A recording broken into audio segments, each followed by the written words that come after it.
Hello student, in this video we will discuss on the B unit 4 of organic chemistry, in which we will see the B part of this unit. Okay, so here we will see the antifungal agent and the classification of a antifungal agent. Okay, so let's see the antifungal agent. So first see the introduction of this antifungal. So the antifungal agents or the antifungal itself indicates the what is the actual meaning of antifungal. Okay, fungal means fungi. Okay, or anti means against. Fungi के against जो drug काम करते हैं उसे antifungal agents बोलते हैं. सो यहाँ पे देखेंगे हम introductory parts. Fungi are heterotrophic micro organisms that are distinguished by algae by lack of photosynthetic ability. Fungi जो है वो हेट्रोट्रॉपिक माइक्रो ऑर्गेनिज्म है और that are distinguish from algae. Algae से वो डिफ़र करता है क्योंकि उसमें कौन सी एक्टिविटी की कमतरता रहती है? Photosynthetic ability.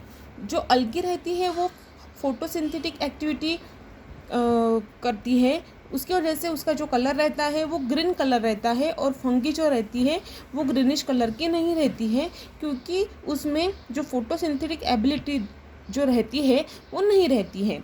They differ from protozoa by lack of motility and the position of the chitinous cell wall. देखो, और वो कैसे प्रोटोजोआ से डिफर करता है? जैसे by the lack of motility. वो मोटिलिटी करेगा क्या? नहीं करेगा. And position of the chitinous cell wall, और उसमें क्या काइटिनस सेल वॉल नहीं रहेगा. They differ from the bacteria by greater size. Okay, और वो बैक्टीरिया से कैसे डिफर करेगा? उसकी साइज कैसे रहेंगी? Greater. A position of the intracellular structure such as the nuclear membrane and the mitochondria. क्या होगा? देखो, उसमें क्या रहेंगे? इंट्रासेलुलर स्ट्रक्चर रहेंगे such as the nuclear membrane and the mitochondria. Okay, ये सब उन्होंने बताया है इंट्रोडक्टरी पार्ट में कि वो फंगी जो रहती है वो प्रोटोजोआ से कैसे डिफर रहती हैं, बैक्टीरिया से कैसे डिफर रहती हैं, एंड अल्गी से कैसे डिफर रहती है.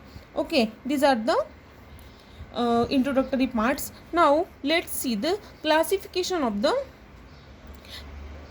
antifungal agent. The antifungal agents are becoming more critical as the systemic mycosis were detected. Okay, तो उसमें एक क्लासिफिकेशन दिया है. देखो क्या है. फर्स्ट है द सिंथेटिक कंपाउंड्स. ओके, दो carboxylic acid and their metallic salt. Example undecylenic acid, zinc, undecylenate. Okay, synthetic compound में क्या रहेगा? एक तो carboxylic acid and their metallic salt रहेंगे. जैसे क्या रहेगा? Undecylenic acid. Okay, and zinc undecylenate. Okay, now देखो इसमें क्या है, एग्जाम्पल दिए हैं उन्होंने. क्या है? डाइज है. एग्जाम्पल जिलोटिनिक, gentian violet that is crystal violet, malachite green.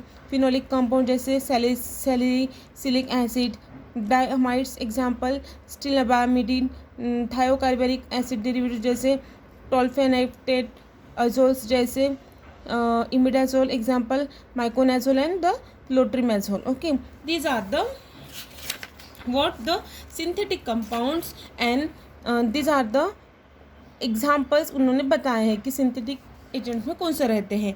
Now second one that is the natural product. तो उसमें क्या आएगा? एंटीबायोटिक्स आएंगे. नेचुरल प्रोडक्ट्स में क्या आएगा? एंटीबायोटिक्स आएंगे. जैसे एंटीबैक्टीरियल एंटीबायोटिक, जैसे उसमें एग्जांपल दिया है कि क्या है? ग्रीसोफिलिन, पॉली एंटीफंगल एंटीबायोटिक. एंटीबायोटिक ऐसे एजेंट्स रहते हैं जो इनहिबिट करता है ग्रोथ ऑफ माइक्रो ऑर्गेनिजम्स. ठीक है, बैक्टीरिया की ग्रोथ को क्या करता है? बायोटिक्स जो इनहिबिट करता है. जैसे यहाँ पे एंटीबैक्टीरियल एंटीबायोटिक कौन से दिए हैं? ग्रीसोफुल्विन, पॉलीन एंटीफंगल एंटीबायोटिक जैसे tetraenes. Example nystatin and amphotericin. And pentaenes. Example pentamycin. Heptaenes. Example amphotericin, B hamycin. These are the classification of the antifungal agent. Thank you.